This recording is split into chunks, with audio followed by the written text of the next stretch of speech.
Con una carta apostólica firmada por el Papa Francisco el jueves, el Vaticano aprobó, por primera vez, en un marco jurídico unificado y riguroso, proteger no solo a los menores, sino también a los adultos vulnerables dentro del Estado Vaticano, en las representaciones diplomáticas y en todas las instituciones relacionadas con la actividad de la Santa Sede. Ese es el primer paso importante como consecuencia del encuentro de las conferencias episcopales del pasado 24 de febrero. Este motu proprio del Papa determina que todos los miembros, oficiales y empleados de la curia, del personal diplomático y personal de la misma, están obligados a presentar una denuncia inmediatamente en caso de que tengan noticia de un abuso.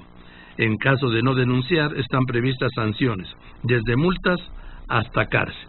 Por eso lo aprecio mucho y para mí es un privilegio poder hablar con el presidente, le decía, de la Conferencia del Episcopado Mexicano y Arzobispo de Monterrey, Monseñor Rogelio Cabrera López.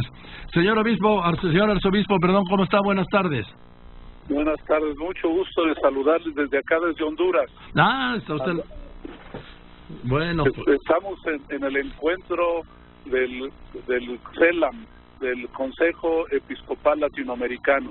Con mucho gusto accedo a platicar contigo. Muchas gracias, señor arzobispo Cabrera López. Dígame, di los detalles de este propio del Papa.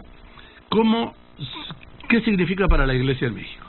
¿O cómo va a operar? Bueno, mira, significa primero una ratificación a todo el proceso que estamos haciendo para resolver este problema, uno de los más graves que ha tenido la Iglesia Católica, el abuso de menores.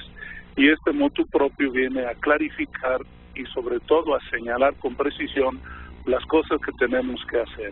Primero, lo que llama la atención, que el Papa amplió el tema, es decir, primero dijo que había que denunciar la violencia sexual independientemente de la edad de aquel que sufre, el abuso sexual de menores, la pornografía infantil y el encubrimiento de parte de la autoridad eclesiástica cuando hubiera un delito que no informa adecuadamente o que se hace a un lado para no resolverlo.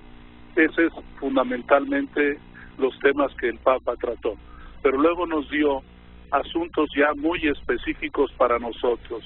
Primero, recordar la obligación ineludible de informar y denunciar a la autoridad civil cuando tengamos un conocimiento o una información cierta de que se cometió un delito.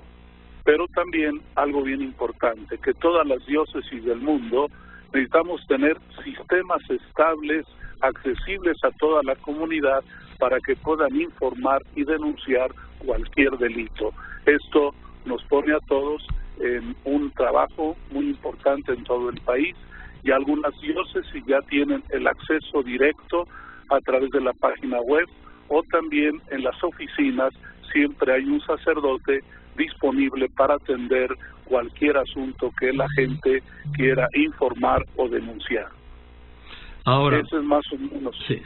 Aquí la novedad es la obligación de denunciar y la protección a quienes denuncien, ¿no, señor arzobispo? Claro, por supuesto. La primacía la tiene la víctima. Esto ha sido ya reiteradamente repetido por el Papa. El obispo o la autoridad competente, cuando tenga una denuncia, su primer deber es atender a la víctima y desde luego ayudar a la autoridad civil y también para el proceso eclesiástico de poner en su lugar al delincuente probable. Dígame, en México sé que hay un número importante de voy a decirlo así, se me perdona usted, de malos curas que han abusado de menores cuyo nombre se ha mantenido en secreto. El único referente que tenemos y escandaloso fue el de Marcial Maciel. Pero aparte de ese hay otros casos. ¿Se va a mantener pues no en secreto, no se van a dar a conocer sus nombres aunque ya se hayan hecho las denuncias penales? Mire, nosotros esperamos la decisión de la autoridad judicial. Si a nosotros nos manda la autoridad judicial de comunicarlo, lo haremos, pero lo más seguro y lo más conveniente en las leyes mexicanas es que la autoridad civil es la que tiene facultades para comunicar nombres de situaciones que ya están comprobadas que fueron delictivas. Nosotros no podemos adelantar ningún nombre, salvo que las víctimas o los familiares de la víctima lo quieran dar a conocer.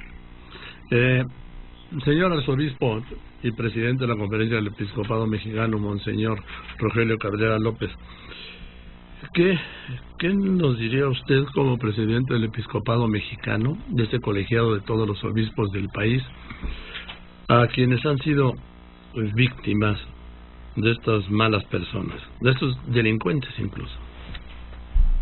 Primero, nosotros tenemos que reconocer la gravedad de ese asunto, de ese delito. Lo que les pedimos es que con buen ánimo lo denuncien a la autoridad civil, que nosotros estamos dispuestos a ayudarles para ir ante las autoridades competentes, y también sabemos que tenemos nosotros un deber de acompañarles psicológicamente cuando y siempre que haya habido una lesión, aparte del sentimiento físico, sobre todo espiritual y psicológico. Ese es nuestro deber, acompañar a las víctimas. La comunidad le molesta que pidamos perdón.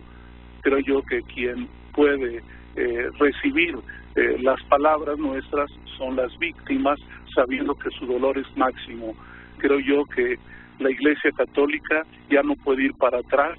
Ese es un asunto muy delicado, es un asunto en el que tenemos que poner todo nuestro esfuerzo, tiene que resolverse, y nosotros les pedimos siempre a los papás o tutores que permitan que los procesos se lleven adelante, porque a veces los papás tienen miedo de exhibir la problemática y no quieren ir ante la autoridad competente. Nosotros les rogamos siempre a los familiares y tutores que por el bien del niño, por el bien de la niña, se vaya ante la autoridad, porque Dios no lo quiera, en unos años más tarde ellos pueden reaccionar y manifestar su malestar porque no fueron atendidos convenientemente. Creo yo que no se puede aplazar ni se puede guardar silencio de estos asuntos tan delicados, porque quien sufre es el que llevará las consecuencias durante toda su vida. Fíjese qué diferencia oírlo hablar así, Monseñor Cabrera López, presidente de la Conferencia del Episcopado Mexicano, a lo que era en el siglo pasado, cuando todo era silencio, ocultar y negar. Ese sí es un vuelco. Efectivamente, nosotros agradecemos a la sociedad que nos ha exigido también transformar esto que es gravísimo, que no debería de haber ocurrido, pero que tenemos que poner enmienda. Creo yo que los medios de comunicación han ayudado enormemente a sacar del encierro esta problemática, y creo yo que siempre debemos trabajar conjuntamente, los medios de comunicación y nosotros, para que ningún delincuente quede encubierto. ¿Con sotana o sin sotana? En efecto, cualquiera que cometa un delito debe recibir de parte de la justicia el castigo conveniente y proporcional a su falta. Pues señor arzobispo, le aprecio mucho que me haya contestado el teléfono, se lo aprecio mucho, y sobre todo le reconozco el nuevo tono, ¿sí? Le agradezco yo también, y lo felicitamos por su premio que le dieron en España. Que siga usted adelante, como siempre, trabajando por bien de México. Muchas gracias. Oiga, y usted reza, ¿verdad? Por supuesto. Ya póngame en su lista, ¿no? Póngame en su lista. Claro que sí. Pedimos por usted y por todos los comunicadores. Muchas gracias, monseñor. Que esté muy bien. Hasta luego. Buenas tardes, Monseñor Rogelio Cabrera López, presidente de la Conferencia del Episcopado Mexicano. Es el arzobispo de Monterrey, sobre este tema que es gravísimo. Él dijo uno de los problemas más graves que ha tenido la Iglesia Católica.